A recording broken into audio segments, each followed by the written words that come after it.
il y aura 2 divisions cellulaires consécutives, faisant suite à une seule phase de réplication de l'ADN. On pourra donc ainsi, à partir d'une cellule diploïde, à 2N chromosomes, il est intéressant de comparer les caractéristiques respectives de la méiose et de la mitose, et il est intéressant de comparer les caractéristiques respectives de la méiose et de la mitose, et il est intéressant de comparer les caractéristiques respectives de la méiose et de la mitose, et il est intéressant de comparer les caractéristiques respectives de la méiose et de la mitose, et il est intéressant de comparer les caractéristiques respectives de la méiose et de la mitose, et il est intéressant de comparer les caractéristiques respectives de la méiose et de la mitose, et il est intéressant de comparer les caractéristiques respectives de la méiose et de la mitose, et il est intéressant de comparer les caractéristiques respectives de la méiose et de la mitose, et il est intéressant de comparer les caractéristiques respectives de la méiose et de la mitose, et il est intéressant de comparer les caractéristiques respectives de la méiose et de la mitose, et il est intéressant de comparer les caractéristiques respectives de la méiose et de la mitose, et il est intéressant de comparer les caractéristiques respectives de la méiose et de la mitose, et il est intéressant de comparer les caractéristiques respectives de la méiose et de la mitose, et il est intéressant de comparer les caractéristiques respectives de la... Avant d'entrer dans le détail des événements à l'échelle cellulaire, voici une vue d'ensemble de la méiose. Avant d'entrer dans le détail des événements à l'échelle cellulaire, voici une vue d'ensemble de la méiose. Avant d'entrer dans le détail des événements à l'échelle cellulaire, voici une vue d'ensemble de la méiose. Avant d'entrer dans le détail des événements à l'échelle cellulaire, voici une vue d'ensemble de la méiose. Avant d'entrer dans le détail des événements à l'échelle cellulaire, voici une vue d'ensemble de la méiose. Avant d'entrer dans le détail des événements à l'échelle cellulaire, voici une vue d'ensemble de la méiose. Avant d'entrer dans le détail des événements à l'échelle cellulaire, voici une vue d'ensemble de la méiose. Avant d'entrer dans le détail des événements à l'échelle cellulaire, voici une vue d'ensemble de la méiose. Avant d'entrer dans le détail des événements à l'échelle cellulaire, voici une vue d'ensemble de la méiose. Avant d'entrer dans le détail des événements à l'échelle cellulaire, voici une vue d'ensemble de la méiose. Avant d'entrer dans le détail des événements à l'échelle cellulaire, voici une vue d'ensemble de la méiose. Avant d'entrer dans le détail des événements à l'échelle cellulaire, voici une vue d'ensemble de la méiose. Avant d'entrer dans le détail des événements à l'échelle cellulaire, voici une vue d'ensemble de la méiose. Avant d'entrer dans le détail des événements à l'échelle cellulaire, voici une vue d'ensemble de la méiose.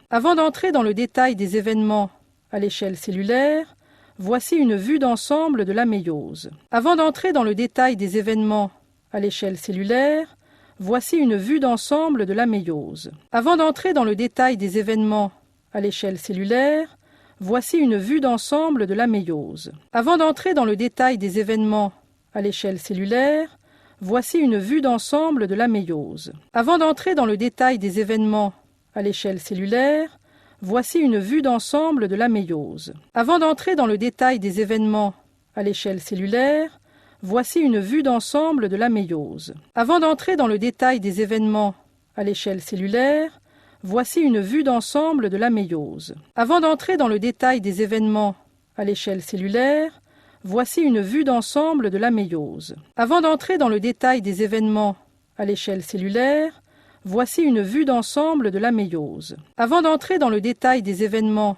à l'échelle cellulaire, voici une vue d'ensemble de la méiose. Avant d'entrer dans le détail des événements à l'échelle cellulaire, voici une vue d'ensemble de la méiose. Si l'on veut résumer les grandes notions que nous venons de voir, la méiose 1 divise par 2 le nombre de chromosomes, elle est dite réductionnelle, alors que la méiose 2 divise par 2 la quantité d'ADN, elle est dite équationnelle.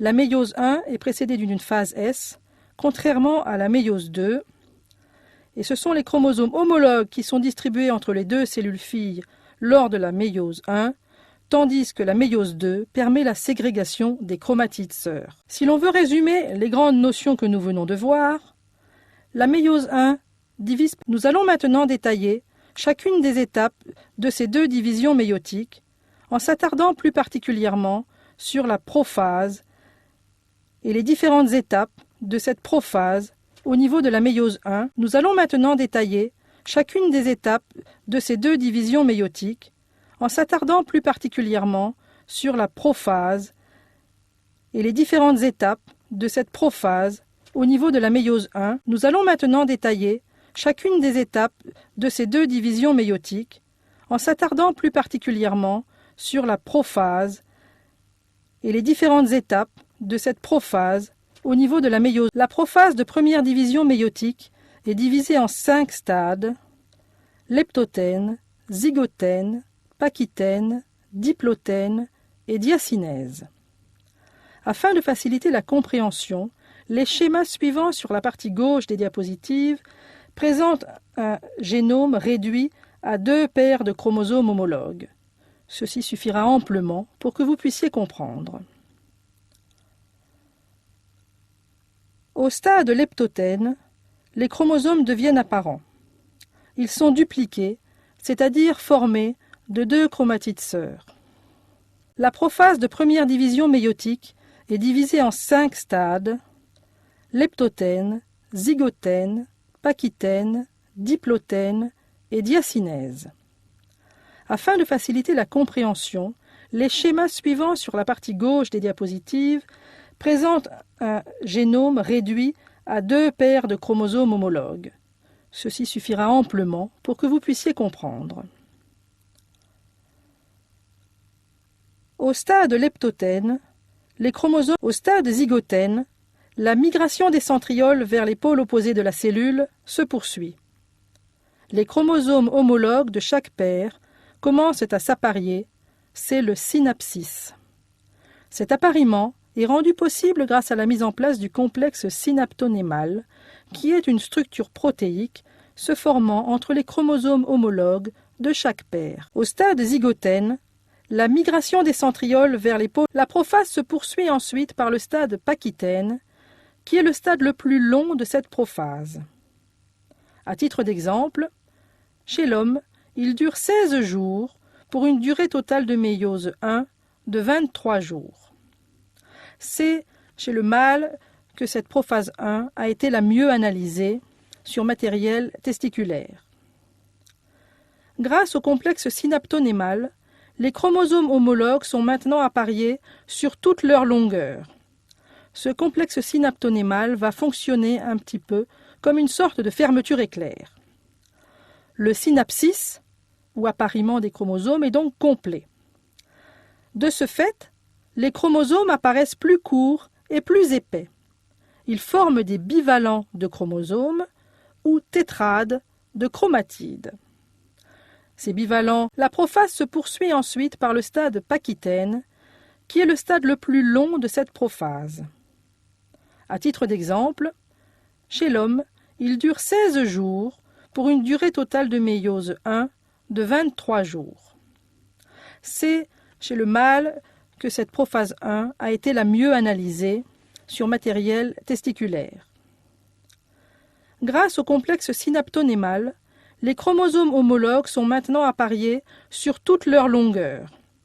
Ce complexe synaptonémal va fonctionner un petit peu comme une sorte de fermeture éclair.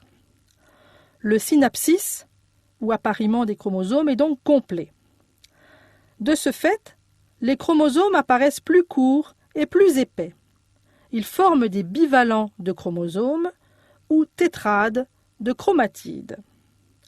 Ces bivalents, la prophase se poursuit ensuite par le stade pachystène. Voici la structure du complexe synaptonémal.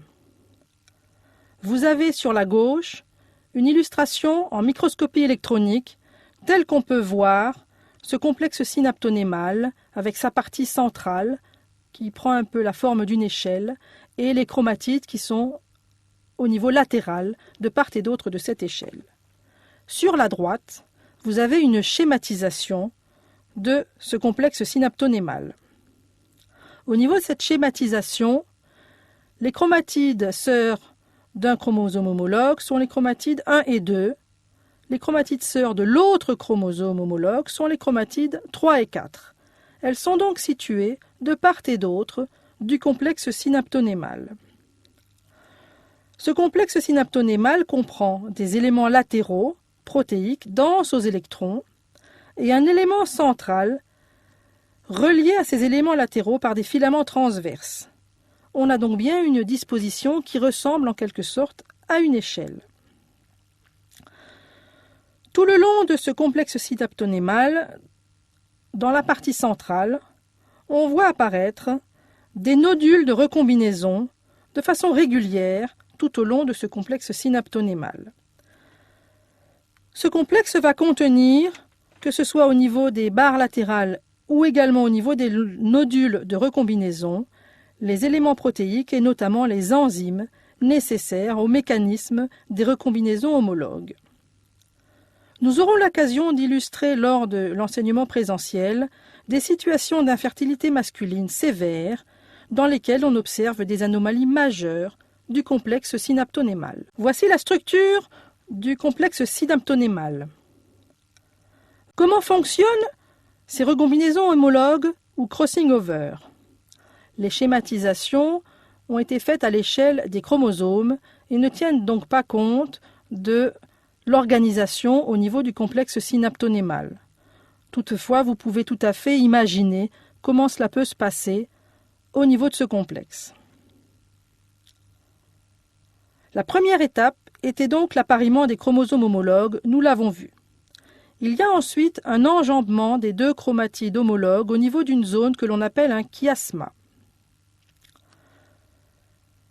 Lorsque cet enjambement est réalisé, il y a ensuite nécessité de cassure chromosomique, puis de nouveaux phénomènes de ligation pour aboutir à des recombinaisons homologues. Ceci va donc se faire au niveau des chromatides. Comment fonctionnent ces recombinaisons homologues ou crossing over? Les schématisations ont été faites à l'échelle des chromosomes et ne tiennent donc pas compte de l'organisation au niveau du complexe synaptonémal. Toutefois, vous pouvez tout à fait imaginer comment cela peut se passer au niveau de ce complexe. La première étape était donc l'appariement des chromosomes homologues, nous l'avons vu. Il y a ensuite un enjambement des deux chromatides homologues au niveau d'une zone que l'on appelle un chiasma. Lorsque cet enjambement est réalisé, il y a ensuite nécessité de cassure chromosomique, puis de nouveaux phénomènes de ligation pour aboutir à des recombinaisons homologues. Ceci va donc se faire au niveau des chromatides. Comment fonctionnent ces recombinaisons homologues ou crossing over? Lorsque l'ensemble des crossing over s'est effectué, la prophase se poursuit par le stade diplotène. Il y a au stade diplotène disparition du complexe synaptonémal et donc disparition de la vésicule sexuelle. Les bivalents s'écartent, sauf au niveau des chiasmas, où ils vont rester attachés. Ces chiasmas constituent le support physique des crossing over, nous l'avons vu. Le nombre de chiasmas et leur position varient selon la paire de chromosomes homologues impliqués. La photographie de microscopie électronique dans la partie droite et haute de la... Lorsque l'ensemble des crossing over s'est effectué, la prophase se poursuit par le stade diplotène. Il y a au stade diplotène disparition du complexe synaptonémal et donc disparition de la vésicule sexuelle. Les bivalents s'écartent, sauf au niveau des chiasmas, où ils vont rester attachés. Ces chiasmas constituent le support physique des crossing over, nous l'avons vu. Le nombre de chiasmas et leur position varient selon la paire de chromosomes homologues impliqués. La photographie de microscopie électronique. La prophase va s'achever par le stade de diacinèse. Les chromosomes sont maintenant condensés au maximum et la séparation des chromatides sœurs commence à être mieux visible. Il y a rupture des chiasmas depuis les centromères vers les télomères. Seul l'attachement persistera au niveau des chiasmas distaux. L'enveloppe nucléaire disparaît et la métaphase va pouvoir commencer. La prophase va s'achever par le stade. Prenons donc le temps sur cette diapositive de résumer les principaux événements que nous avons vus au cours de la prophase de première division de méiose. Au stade leptotène, chaque chromosome dupliqué forme un filament unique, long et fin. Au stade zygotène, les chromosomes homologues commencent à s'apparier. Ils sont réunis sur une partie de leur longueur par le complexe synaptonémal. Ce schéma vous illustre parfaitement ce système de fermeture éclair. Prenons donc le temps sur cette diapositive de résumer les principaux événements que nous avons vus au cours de la prophase de première division de méiose. Au stade leptotène, chaque chromosome dupliqué forme un filament unique, long et fin. Au stade zygotène, les chromosomes homologues commencent à s'apparier. Ils sont réunis sur une partie de leur longueur par le complexe synaptonémal. Ce schéma vous illustre parfaitement ce système de fermeture éclair.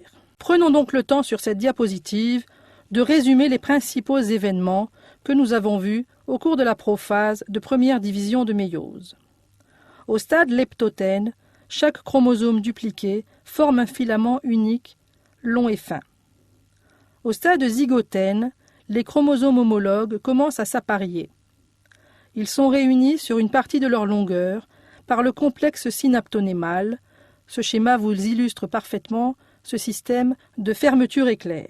Prenons donc le temps sur cette diapositive de résumer les principaux événements que nous avons vus au cours de la prophase de première division de méiose. Le cycle cellulaire de première division méiotique se poursuit donc par une métaphase.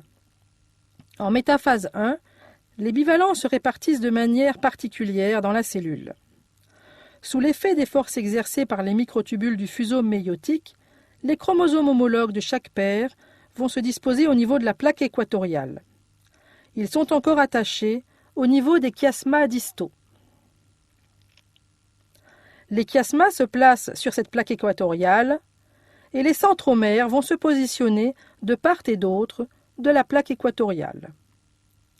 L'orientation de ces centromères de part et d'autre de la plaque est donc l'orientation des chromosomes homologues pour migrer vers l'un ou l'autre pôle de la cellule se fait de façon aléatoire pour chaque paire de chromosomes. Le cycle cellulaire de première division méiotique, une fois que la métaphase est bien organisée, elle se poursuit par une anaphase de première division de méiose.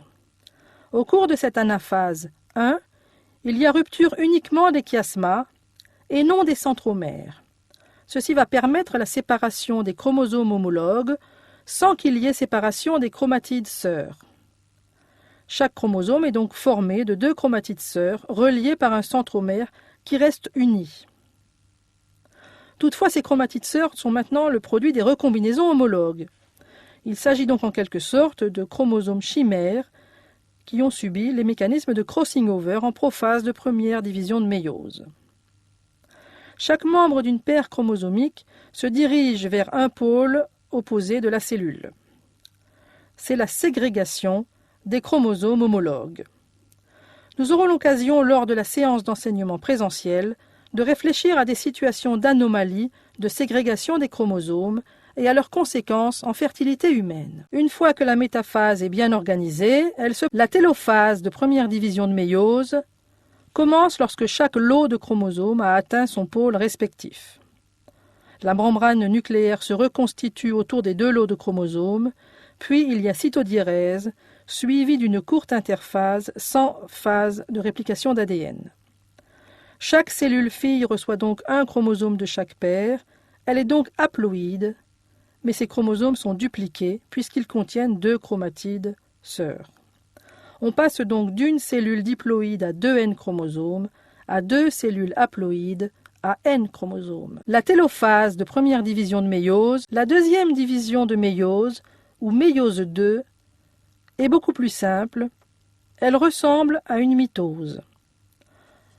La seule différence par rapport à une mitose est que cette méiose 2 ne suit pas une réplication d'ADN. Elle concerne donc des cellules haploïdes. On ne peut donc pas stricto sensu considérer qu'il s'agit d'une mitose. Toutefois, les événements cellulaires vont être très similaires à une mitose, comme nous allons le voir. La prophase 2 est de courte durée, car les chromosomes sont restés compactés. Il va y avoir mise en place du fuseau de division. Ensuite, en métaphase 2, les chromosomes viennent se placer avec leur centromère sur la plaque équatoriale, puisque le fuseau s'est mis en place. Les chromatides sœurs se disposeront de part et d'autre de cette plaque équatoriale. Pour que l'anaphase puisse se dérouler, il y a division des centromères, ce qui va permettre la séparation des chromatides sœurs de chaque chromosome et leur ascension vers les pôles opposés de la cellule. La méiose 2 permet donc la ségrégation des chromatides sœurs. Enfin, en télophase 2, la cellule se sépare en deux, il y a reconstitution de la membrane nucléaire et cytodiérèse. À l'issue de cette deuxième division méiotique, on passe donc de 2 cellules à N chromosomes contenant 2 chromatides à 4 cellules filles à N chromosomes constituées d'une chromatide. La deuxième division de méiose, la méiose assure donc le brassage de l'information génétique par 2 mécanismes principaux. Le premier mécanisme est un brassage intrachromosomique. Ce sont les recombinaisons homologues en prophase de première division de méiose, suivie d'une ségrégation aléatoire de ces chromosomes homologues. La méiose assure donc le brassage de l'information génétique par 2 mécanismes principaux. Le premier mécanisme est un brassage intrachromosomique. Ce sont les recombinaisons homologues en prophase de première division de méiose, suivie d'une ségrégation aléatoire de ces chromosomes homologues. La méiose assure donc le brassage de l'information génétique par 2 mécanismes principaux. Le premier mécanisme est un brassage intrachromosomique.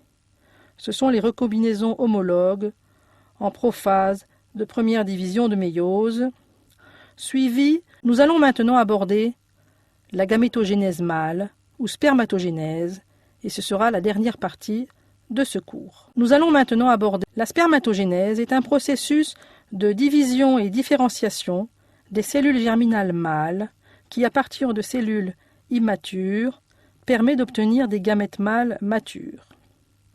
Il s'agit d'un processus continu qui débute au moment de la puberté et se poursuivra jusqu'à un âge plus ou moins avancé dans la vie de l'homme. La spermatogénèse est un processus de division et différenciation des cellules germinales mâles qui, à partir de cellules immatures, permet d'obtenir des gamètes mâles. La finalité de la spermatogénèse est de produire un gamète mâle ou spermatozoïde très différencié, dont le rôle sera d'interagir avec le gamète femelle ou ovocyte, et lors de la fécondation, d'intégrer son génome dans cet ovocyte de manière sûre et efficace. Ce spermatozoïde est constitué de 2 parties, une tête et un flagelle. La tête est quasiment dépourvue de cytoplasme, elle contient le noyau haploïde dont nous verrons qu'il est très condensé, ce qui permettra de protéger le génome du spermatozoïde lors de son long transit, d'abord dans les voies génitales mâles, puis dans les voies génitales femelles. La tête renferme également l'acrosome, contenant de nombreux enzymes et constituant une sorte de poche ou coiffe au niveau de la partie antérieure du noyau spermatique. Cet acrosome sera très important lors de la fécondation. L'autre partie du spermatozoïde est son flagelle. Ce flagelle est constitué de fibres et de microtubules et sera l'élément moteur du spermatozoïde puisqu'il permet au spermatozoïde d'avoir une mobilité indispensable pour sa rencontre avec l'ovocyte. Dans ce flagelle, on identifie une zone riche en mitochondries, c'est la pièce intermédiaire. Ces mitochondries sont elles aussi indispensables à la mobilité puisqu'elles apporteront l'énergie nécessaire à la mobilité du flagelle grâce à l'hydrolyse de l'ATP. La finalité de la spermatogénèse est de produire un gamète mâle. Le testicule est le lieu de la spermatogénèse. Ces testicules sont des organes pairs symétriques situé dans le scrotum, comme vous en avez l'illustration sur la partie droite de la diapositive. Chaque testicule contient un tissu organisé en lobules. Ces lobules sont séparés par des cloisons ou septa. Chaque lobule testiculaire contient de 2 à 4 tubes séminifères, tubes extrêmement contournés,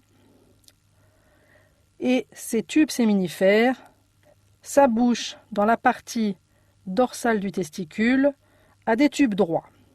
On trouve donc un tube droit par lobule testiculaire. Ces tubes droits s'abouchent ensuite dans un système canalaire qui est le rététestis. Les spermatozoïdes qui sont donc produits au niveau de la paroi des tubes séminifères vont être déversés dans la lumière de ces tubes et cheminés vers les tubes droits, puis le rététestis. Ce cheminement des spermatozoïdes ne se fait pas grâce à leur mobilité propre, mais grâce à des contractions de ces tubes séminifères, puis des structures canalaires ultérieures conductrices des spermatozoïdes. Le testicule est le lieu de la spermatogénèse. Ces testicules sont des organes pairs symétriques situés dans le scrotum, comme vous en avez l'illustration sur la partie droite de la diapositive. Chaque testicule contient un tissu organisé en lobules. Ces lobules sont séparés par des cloisons ou septa. Chaque lobule testiculaire contient de 2 à 4 tubes séminifères, tubes extrêmement contournés, et ces tubes séminifères s'abouchent dans la partie dorsale du testicule à des tubes droits. On trouve donc un tube droit par lobule testiculaire. Ces tubes droits s'abouchent ensuite dans un système canalaire qui est le rététestis. Les spermatozoïdes qui sont donc produits au niveau de la paroi des tubes séminifères vont être déversés dans la lumière de ces tubes et cheminés vers les tubes droits, puis le rététestis. Ce cheminement des spermatozoïdes ne se fait pas grâce à leur mobilité propre, mais grâce à des contractions de ces tubes séminifères, puis des structures canalaires ultérieures conductrices des spermatozoïdes. Le testicule est le lieu de la spermatogénèse. Ces testicules sont des organes pairs symétriques situés dans le scrotum, comme vous en avez l'illustration sur la partie droite de la diapositive. Chaque testicule contient un tissu organisé en lobules. Ces lobules sont séparés par des cloisons ou septa. Chaque lobule testiculaire contient de 2 à 4 tubes séminifères, tubes extrêmement contournés, et ces tubes séminifères s'abouchent dans la partie dorsale du testicule à des tubes droits. On trouve donc un tube droit par lobule testiculaire. Ces tubes droits s'abouchent ensuite dans un système canalaire qui est le rététestis. Les spermatozoïdes qui sont donc produits au niveau de la paroi des tubes séminifères vont être déversés dans la lumière de ces tubes et cheminés vers les tubes droits, puis le rététestis. Ce cheminement des spermatozoïdes ne se fait pas grâce à leur mobilité propre, mais grâce à des contractions de ces tubes séminifères, puis des structures canalaires ultérieures conductrices des spermatozoïdes. Le testicule est le lieu de la spermatogénèse. Ces testicules sont des organes pairs symétriques situés dans le scrotum, comme vous en avez l'illustration sur la partie droite de la diapositive. Chaque testicule contient un tissu organisé en lobules. Ces lobules sont séparés. Ce schéma vous illustre l'organisation d'une section de tube séminifère. Ce tube séminifère est limité par une membrane propre. On trouvera l'épithélium séminal au-dessus de cette membrane propre et le tissu interstitiel en dessous. Cela va donc délimiter deux compartiments anatomiques et fonctionnels distincts. Au niveau de la paroi du tube séminifère se fera la fonction exocrine ou spermatogénèse. Cet épithélium séminal comprend des cellules de soutien, les cellules de Sertoli, et les cellules germinales, qui se disposent entre ces cellules de Sertoli. Ce schéma vous illustre l'organisation d'une section de tube séminifère. Ce tube séminifère est limité par une membrane propre. On trouvera l'épithélium séminal au-dessus de cette membrane propre et le tissu interstitiel en dessous. Cela va donc délimiter deux compartiments anatomiques et fonctionnels distincts. Au niveau de la paroi du tube séminifère se fera la fonction exocrine ou spermatogénèse. Cet épithélium séminal comprend des cellules de soutien, les cellules de Sertoli, et les cellules germinales, qui se disposent entre ces cellules de Sertoli. Ce schéma vous illustre l'organisation d'une section de tube séminifère. Ce tube séminifère est limité par une membrane propre. On trouvera l'épithélium séminal au-dessus de cette membrane propre et le tissu interstitiel en dessous. Cela va donc délimiter deux compartiments anatomiques et fonctionnels. Cette compartimentalisation des tubes séminifères se matérialise également à travers l'organisation d'une barrière hématotesticulaire. Vous avez ici une schématisation à une échelle plus importante qui pourrait correspondre à ce que l'on peut voir en microscopie électronique.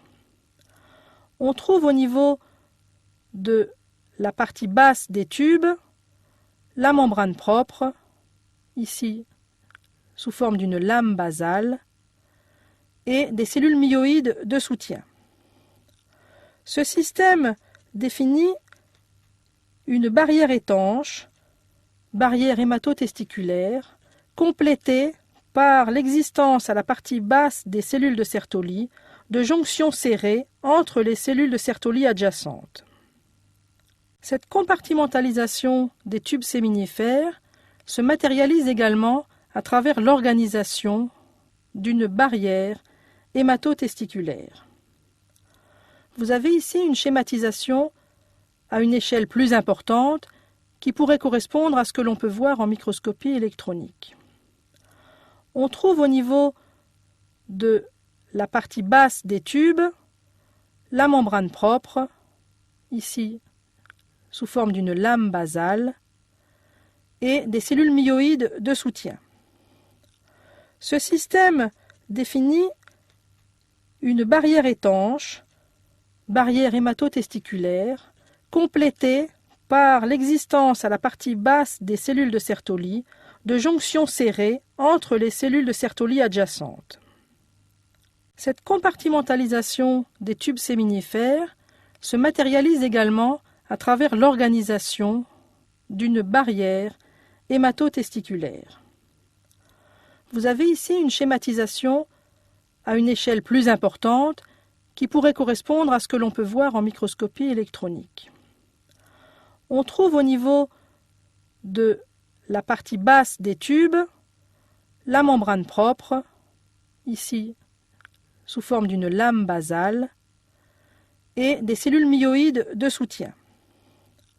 Ce système définit une barrière étanche, barrière hématotesticulaire, complétée par l'existence à la partie basse des cellules de Sertoli de jonctions. La spermatogénèse se déroule donc au niveau des tubes séminifères.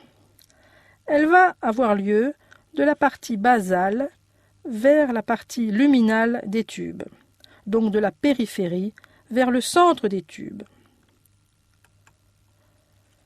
Au niveau basal, les cellules les moins différenciées sont les spermatogonies. Ces cellules vont permettre un autorenouvellement. La spermatogénèse se déroule donc au niveau des tubes séminifères. Elle va avoir lieu de la partie basale vers la partie luminale des tubes, donc de la périphérie vers le centre des tubes. Au niveau basal, les cellules les moins différenciées sont les spermatogonies. Ces cellules vont permettre un autorenouvellement. La spermatogénèse se déroule donc au niveau des tubes séminifères. Elle va avoir lieu de la partie basale vers la partie luminale des tubes, donc de la périphérie vers le centre des tubes. Au niveau basal, les cellules les moins différenciées sont les spermatogonies. Ces cellules vont permettre un autorenouvellement. La spermatogénèse se déroule donc au niveau des tubes séminifères. Voyons donc en premier lieu les spermatogonies, cellules souches diploïdes à 2 N chromosomes. Ces cellules sont localisées contre la membrane propre des tubes, à la base de l'épithélium séminal. Ces spermatogonies sont reliées entre elles par des ponts intercellulaires et ces ponts vont persister tout au long de la spermatogénèse. Ceci permet une synchronisation des processus de division cellulaire. Les spermatogonies sont de petites cellules arrondies de 10 à 15 microns de diamètre contenant un noyau ovoïde et un cytoplasme relativement clair. On différenciera selon l'aspect du noyau 3 types de spermatogonies, des spermatogonies sombres ou dark à chromatine dense, des spermatogonies pâles ou claires et des spermatogonies B dont la chromatine a une disposition motée irrégulière. Les spermatogonies sombres ou dark constituent le pool de réserve des spermatogonies et s'autorenouvellent par mitose. Les spermatogonies B sont celles qui vont se différencier et qui marqueront l'entrée des cellules dans la spermatogénèse. Voyons donc en premier lieu les spermatogonies. Le deuxième type cellulaire de la spermatogénèse, ce sont les spermatocytes, qui sont les cellules méiotiques, qui vont subir les divisions de méiose 1 et de méiose 2. Ces spermatocytes sont des cellules arrondies et volumineuses. Il s'agit là des spermatocytes 1.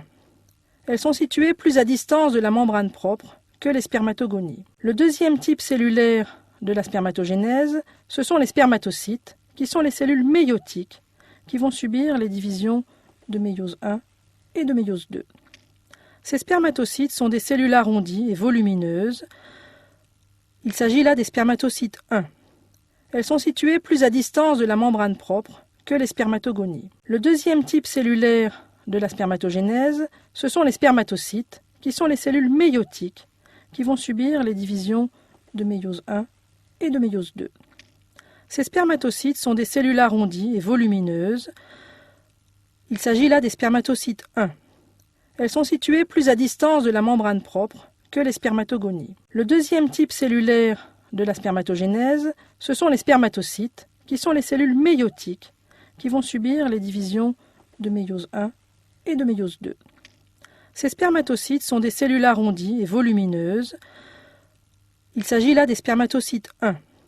Elles sont situées plus à distance de la membrane propre que les spermatogonies. Le deuxième type cellulaire de la spermatogénèse, ce sont les spermatocytes, qui sont les cellules méiotiques, qui vont subir les divisions de méiose 1 et de méiose 2. Ces spermatocytes sont des cellules arrondies et volumineuses. Il s'agit là des spermatocytes 1. Elles sont situées plus à distance de la membrane propre que les spermatogonies. Le deuxième type cellulaire de la spermatogénèse, ce sont les spermatocytes, qui sont les cellules méiotiques, qui vont subir les divisions de méiose 1 et de méiose 2. Ces spermatocytes sont des cellules arrondies et volumineuses. Il s'agit là des spermatocytes 1. Elles sont situées plus à distance de la membrane propre que les spermatogonies. Le deuxième type cellulaire de la spermatogénèse, ce sont les spermatocytes, qui sont les cellules méiotiques, qui vont subir les divisions de méiose 1 et de méiose 2. Ces spermatocytes sont des cellules arrondies et volumineuses. Il s'agit là des spermatocytes 1. Elles sont situées plus à distance de la membrane propre que les spermatogonies. Le deuxième type cellulaire de la spermatogénèse, ce sont les spermatocytes, qui sont les cellules méiotiques, qui vont subir les divisions de méiose 1 et de méiose 2. Ces spermatocytes sont des cellules arrondies et volumineuses. Il s'agit là des spermatocytes 1. Elles sont situées plus à distance de la membrane propre que les spermatogonies. Le deuxième type cellulaire, lorsque les cellules se sont divisées, spermatocyte 1 subissant la première division de méiose pour donner un spermatocyte 2, puis spermatocyte 2 subissant la deuxième division pour donner une spermatide, il n'y aura ensuite plus de division cellulaire. Les spermatides vont donc subir un processus de différenciation et de maturation cellulaire qui est la spermiogénèse. Lorsque les cellules se sont divisées, spermatocyte 1 subissant la première division de méiose pour donner un spermatocyte 2, puis spermatocyte 2 subissant la deuxième division pour donner une spermatide, il n'y aura ensuite plus de division cellulaire. Les spermatides vont donc subir un processus de différenciation et de maturation cellulaire qui est la spermiogénèse. Lorsque les cellules se sont divisées, spermatocyte 1 subissant la première division de méiose pour donner un spermatocyte 2, puis spermatocyte 2 subissant la deuxième division pour donner une spermatide, il n'y aura ensuite plus de division cellulaire. Les spermatides vont donc subir un processus de différenciation et de maturation cellulaire qui est la spermiogénèse. Lorsque les cellules se sont divisées, spermatocyte 1 subissant la première division de méiose pour donner un spermatocyte 2, puis spermatocyte 2 subissant la deuxième division pour donner une spermatide, il n'y aura ensuite plus de division cellulaire. Les spermatides vont donc subir un processus de différenciation et de maturation cellulaire qui est la spermiogénèse. Lorsque les cellules se sont divisées, spermatocyte 1 subissant la première division de méiose pour donner un spermatocyte 2, puis spermatocyte 2 subissant la deuxième division pour donner une spermatide, il n'y aura ensuite plus de division cellulaire. Les spermatides vont donc subir un processus de différenciation et de maturation cellulaire qui est la spermiogénèse. Lorsque les cellules se sont divisées, spermatocyte 1 subissant la première division de méiose pour donner un spermatocyte 2, puis spermatocyte 2 subissant la deuxième division pour donner une spermatide, il n'y aura ensuite plus de division cellulaire. Les spermatides vont donc subir un processus de différenciation et de maturation cellulaire qui est la spermiogénèse.